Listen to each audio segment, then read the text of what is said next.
আল্লাহ ওয়াদা সত্য হয় না মিথ্যা হয়?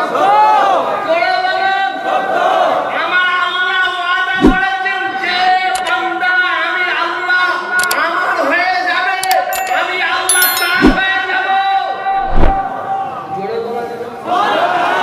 আমার আল্লাহ ওয়াদা করেছেন যে বান্দা আমি আল্লাহ আমার দিকে 1 হাত এগিয়ে আসে, আমি আল্লাহ তার দিকে 10 হাত এগিয়ে যাই।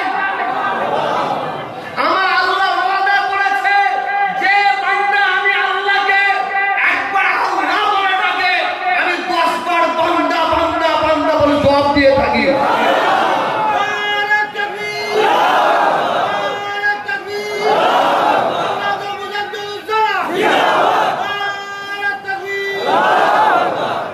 সারা বিশ্বের মুসলমান আল্লাহকে ডাকে না, এই আল্লাহকে ডাকে না, তা আল্লাহ আমাদের ডাকে সাড়া দিচ্ছে না কেন? কেন?